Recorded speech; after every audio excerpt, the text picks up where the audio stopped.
here on First Take. The Bills will head to Denver to face a Broncos team that is rested coming off a wild card bye in the playoffs, while the Bills, they're coming in hurt, very hurt.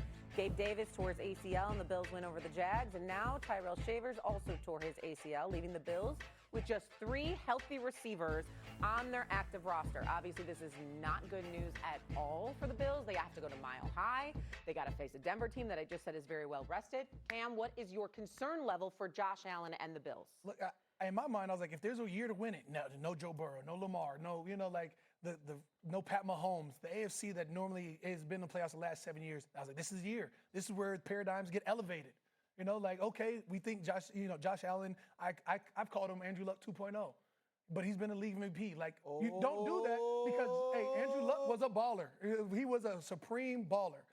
That being said, this is his time where you go from, oh, man, he's a really good quarterback, league MVP, to phenomenal, sensational, Super Bowl champion. This is the year. But that being said, now you have to have the Denver Broncos conversation. Sean Payton has now had 2 weeks to put together a master plan.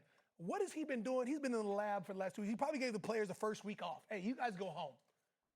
I'm in the lab working. Then when you come back, you're fresh. That front is formidable. The back, Pat Surtain anchoring it? Come on. The defense is going to win it. And that offense, all it has to do is maintain. And you got Bo Nix that he can do that. But I'm saying, you give Sean Payton 2 weeks, and I love it for the team. So concern level extremely high. Well, it sounds extremely like high. for Josh Allen. What do you think, S.A.? I knew you'd find a way to give Sean Payton some love, but he deserves it. He deserves it. Hell of a coach. Let me say this. I think about this. First of all, RC, Cam, at some point in time, we're going to talk about the Bills GM and how you refuse to give up a first-round pick in 2026 to go and get Jalen Waddle. I mean, think about that for a second. This is Josh Allen that we're talking about. You got a superstar at quarterback that is widely considered to be the best in the game right now. The brother is spectacular. And every year counts. You know how physical the sport is. You know anything could happen. The moment is the moment. We talk about Joe Burrow, Lamar Jackson, Patrick Mahomes being home. What we're not talking enough about is how the Bills are bereft of weapons. Now, you got Gabe Davis and Terrell, and they're down. And I got the ACL injuries. I got that part. But even before all of that, talk about Knox, you're talking about Kincaid, you're talking about Shakur. Shakur Kaplan, we get that part. We wait for Keon Coleman to develop and what have you. But we're looking at them and we're saying, what's up? You don't have enough weapons. You should have gave up. It's one thing if you refuse to give up a first-round pick at all. But the Bills were willing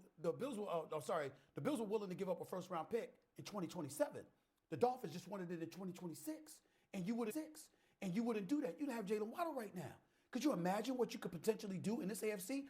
I say you don't have enough weapons. You got a Denver Broncos team that recorded 68 sacks. They're going to be hunting. Josh Allen, he's better, obviously, without pressure than he was under pressure this year, from a 73% completion percentage down to 53% when he's under pressure. I can't see the Buffalo Bills winning this game. That's just me. The Buffalo Bills do not have enough on offense to beat the Denver Broncos, except for they have Josh Allen. And if that's the case, you'd have to lean into let James cook. Yeah, they have Josh Allen. They have Joe Brady. What Joe Brady has done for Josh Allen is taken everything off of his shoulders when it comes to the pass game, because James Cook is the most underrated running back in football.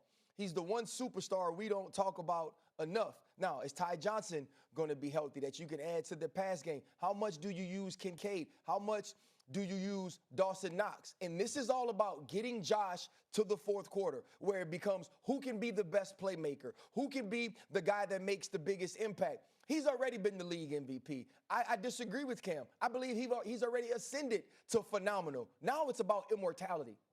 That's where Josh Allen is. There is no reason that this roster should compete with the roster of the Denver Broncos. The only reason people believe in you right now is because of Josh Allen. But haven't we had that same conversation about Patrick Mahomes? Isn't that why we feel Patrick Mahomes right now is the gold standard in football? Here is Josh's chance. If he loses, everybody will give him every excuse and every reason in the world why he shouldn't have won. Give us the one reason why they can, which is you.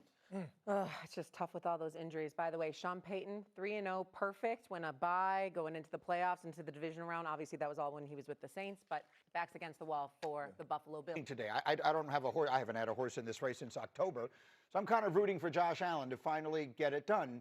And it seems to me like they have everything in the world stacked up against them. They're on a short week, Sunday to Saturday. The Broncos have an extra week of rest. The Bills lost 2 more receivers since their last game, and they were already short in that department. And Josh is playing with a foot and a finger and a knee, and he's just beaten to shreds. Everything in the world is lined up against them. I said that in the meeting, and you said they're built to beat Denver. Buffalo is, and this was the best matchup that they could have gotten. Hawk just kind of intimated it too. So one, structurally, you don't want to throw the ball against those corners in Denver, Moss and Surtain. You want to attack the linebackers. No one plays more man coverage in the NFL than the Denver Broncos defense. No quarterback and no offense is better in the NFL than throwing the ball to their backs and tight ends than Buffalo. This is the perfect matchup for Buffalo, and what you're going to get is all these motions with Shakir. Josh eats throwing to tight ends and backs. He's as good, if not better, than any quarterback in the NFL. I think this is a advantageous matchup for the Buffalo offense versus Denver's defense, and it's the best one they could have gotten. styles make fights. Do you agree with that? Does the styles of these two teams favor the Bills to you? It's hard for me to say because you look at the Jacksonville Jaguars, and clearly from a roster standpoint, they were much better than the Buffalo Bills last week. And every single throw that Josh Allen made when the receiver would catch the ball, there's no yak. It's a bang play. He's catching it, but that's exactly how Josh Allen needs to say too. For exactly what Dan is saying is like you're going to take what the defense gives you, make quick decisions, get your checkdowns when you need to, and if you can get this game into the fourth quarter and Josh Allen has the ball in his hands with 2 minutes left in the game, I feel very confident that he's going to walk away going to the AFC Championship. Me too. Josh Allen's obviously Superman, but you look at he said like an average receiver core the entire year, and he loses 2 guys last week like they get sniped. Right. Like this Buffalo Bills team is so desperate to get a wide receiver. I'm hearing rumors during commercial that there could be a visit of a potential receiver going out to Buffalo later today, and they're so desperate they might need a resurgence. Okay. Getting in a Buffalo I like what uniform. you did there. Hawk, come on. Is there news? Can you go out there and run a couple of routes for us this weekend? You know what? I won't say that I can't. I will. Because my hamstrings will. You get what I'm saying? Because I don't have to say it verbally. There'll be a lot of other signs and cues to show you that I can't get it done. Yeah, I don't think you can. That was brilliantly played. That said, do they have enough? I mean, I think, It's again, tough. I don't want to sound like a fan here, but it feels to me like the Bills, they just keep dropping left and right, and at some point it's a battle of attrition. You've got Keon Coleman, you've got Khalil Shakir, you've got Brandon Cooks, who has been playing very well for them, but has been there like a month. I think what they did last week is a little bit of the recipe you're going to see. When you see the defenses and how they play the Bills, they are watching the same tape that we're watching. The receiver play hasn't been anything to write home about. But even last week, you saw those corners get nosy, and it did create some opportunities down the field. You're going to have a heavy dose of James Cook, both in the run game and the pass game. But Josh Allen is going to have to play within himself. Like I caution against him trying to go be Superman, right, and trying to make plays that aren't there. Whereas, again, last week, and we'll see that in the receiver tape that we have, Keon Coleman made some plays down the field. Obviously, Brandon Cooks made plays down the field. You're going to see here, this is an out route from Brandon Cooks, and you see how this corner is playing. It's actually really, really well played, but they're being ultra aggressive. Here also is a shot down the field to Brandon Cooks because that corner is getting nosy on the tight end because they know what they like to do. Same with Keon Coleman. Nosy corner against the slot, creates throws down the field. As long as they are taking those shots when those opportunities arise and not letting them placate and dictate how they're using their pass game, they'll have a shot. Let me quickly ask my offensive lineman here, because you guys are smashing. There was a question up there a second ago. How much does the rest difference matter? And then I will factor in the altitude. Again, the Broncos got a bye, so they haven't played in 2 weeks. The Bills played a road game Sunday, turn around, play another road game Saturday in the altitude. That feels to me like it's got to be a factor. Do you think it matters in this game? I'm sure it does have some level of mattering when it comes to like just the experience of both quarterbacks that I look at. Sometimes if you're a younger quarterback and there's a level of maturity there, Bo Nix, we know is the ultimate professional. He came in much more mature out of college than most guys.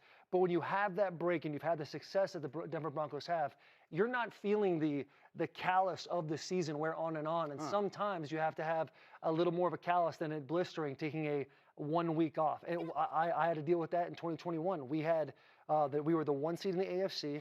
We were riding high. Derrick Henry was coming back, and the Bengals took care of business against us at home. So there's a lot of pros and cons to having a bye week in the playoffs, but a lot of times you're going to hurt those teams because you kind of let off the gas a little bit. You're a little more comfortable. When I believe there's such thing as too much recovery. Sure. When you recover too much, you start to feel good. You start to get in that off-season feel. The Epsom salt baths feel extra nice, and you go back into this war mode that the team's just coming from. It's going to be a lot different. But I don't feel like they've been able to relax either. It's like the way they finished out their season against the Chargers and Chiefs. It's not like they played out of this world to where when they're watching tape, they're not comfortably like resting in like they're getting rest in the bye week, but they're not sitting there with this lax attitude because they know they got to come out with urgency against this Bills. They're the 1 seed, Denver.